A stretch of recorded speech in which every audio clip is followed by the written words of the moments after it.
This is Secret Saturday, Florida Maquis Patreon channel. If you are here, you are at the $1 level. Basic Psychological Operations Training 101. Today, we are going to cover again this concept of, I thought I had the right tab up, pardon me, false equivalence. Now, very recently, Fox News has been re-trumpeting the fake story about Venezuela. Of course, people, when I say that, think, wait, are you saying there's not starvation? No, that's not what I'm saying at all. What I'm saying is the reason that there are problems in Venezuela is not a simple, they're socialist and we're not, ergo they're starving and we're not, argument. They've run out one of these stories very recently about desperate women fleeing Venezuela sell hair, breast milk, and sex to get by.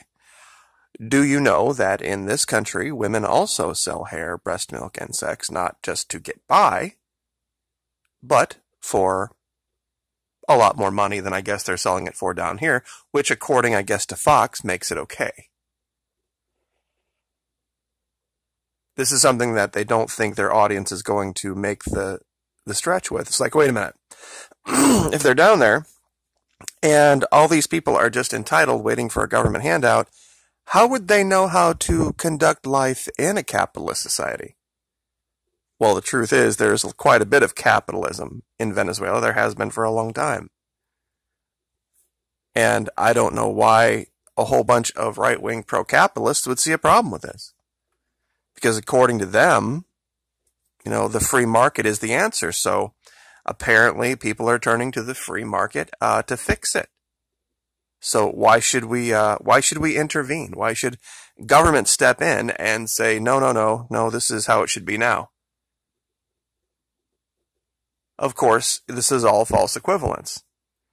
False equivalence always seems to dovetail with the other logic fallacy of reductio ad absurdum, where you take a simple statement and then reduce it down to its most illogical outcome possibility. That's where you basically say that if we have any kind of socialism at all in this country, we're going to end up like Venezuela. Everybody will be starving if we pass any kind of a law to restrict business or to put the handcuffs on business, so to speak. And you can read through here, and they do, in the syntax of this, a pretty good job of painting a picture of Armageddon, of total and complete, absolute Mad Max beyond Thunderdome situations. And, of course, they put together a bunch of pictures where you kind of see people that don't look like they're starving. We got one here, and we got one here. We go up here. This guy's got kind of a dummy. This guy's skinny, I guess. I think it might be hard for him to find the, the pictures they need to have to show this. Because as much as they make the allegation, I'll link this article, you can read it for yourself, about this Mad Max Beyond Thunderdome type of existence that is alleged in the article, the pictures tell a completely different story.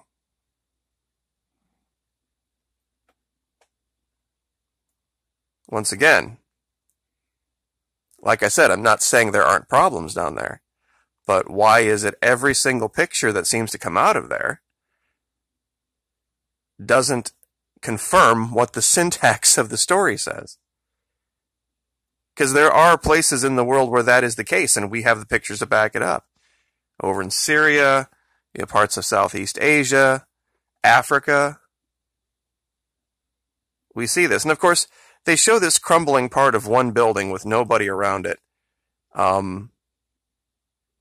This looks like earthquake damage, because they did have an earthquake there this past year. And it's funny because everything that would be going on that they're describing is the textbook definition of the outcome of economic sanctions. When a country says we're going to impose economic sanctions on this other country, the desire is to cause economic pain. Okay, fine. Economic pain has arrived. But then they want to turn around and say, well, economic pain wasn't all us. They were already in economic pain. Oh, well, if they were already in economic pain, why did you have to put sanctions on? Clearly the socialism caused the economic pain that you wanted, so they should have just overthrown their government by themselves, right? You see, they never want to have that argument. They never want to speak about that.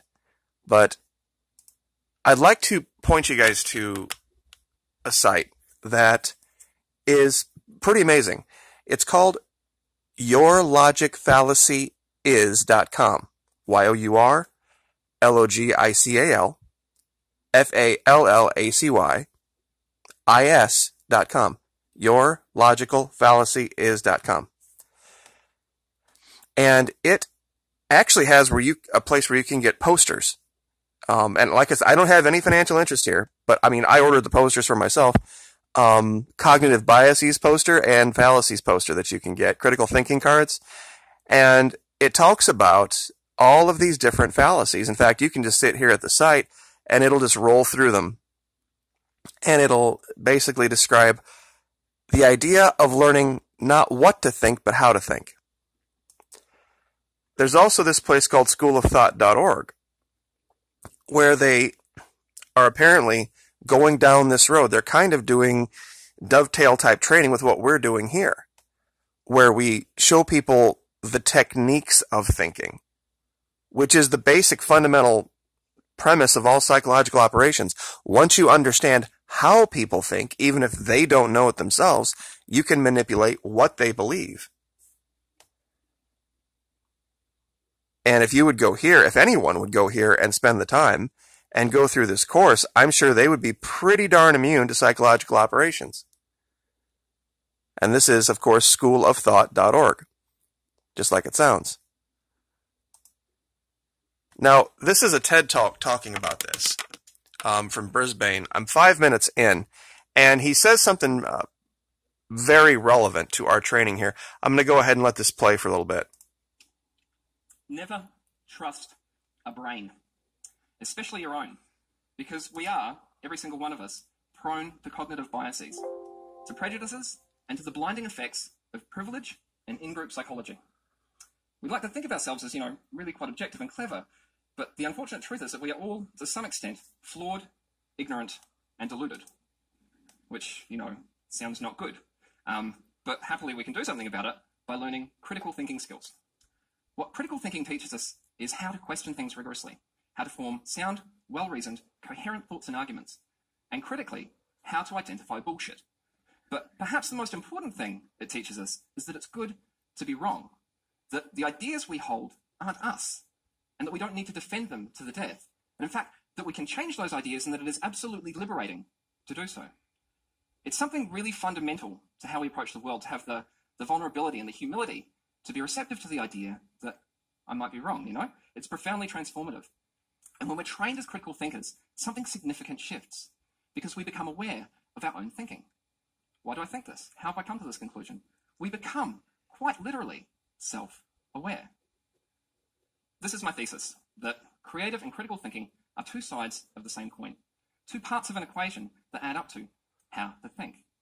And what's really interesting is that something happens when a mind is trained to think both creatively and critically, because that equation adds up to more than just the sum of its parts.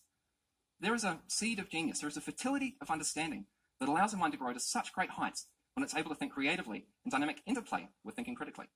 When those two aspects of our ability work together, amazing things happen. I will also link this so that you can watch the entire thing. He had, before this, talked about how creativity is not something that should be seen as just for painters and singers and artists of all kind, that we can apply creative thinking into our daily lives and then, of course, couple it with critical thinking and amazing results occur. Critical thinking doesn't always have to be in the realm of psyops. So I would definitely recommend looking at these logic fallacies, because they have been a tool used by mainstream media on both sides, whether it was, this is the New York Times talking about the story in Venezuela. And this is the most terrifying thing. The New York Times and Fox News agree.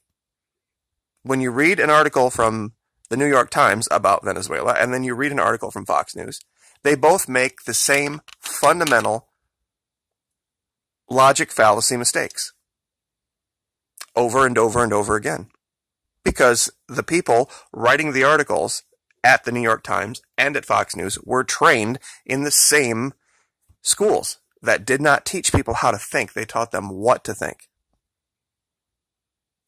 And I wanted that to be something that my audience was able to discern. When you are reading something, or the source of information in front of you is coming from a flawed seed, a flawed place, at least mentally, if not politically or otherwise. So we will leave it there. This has been Secret Saturday, Florida Maquis Patreon channel. We will see you next week.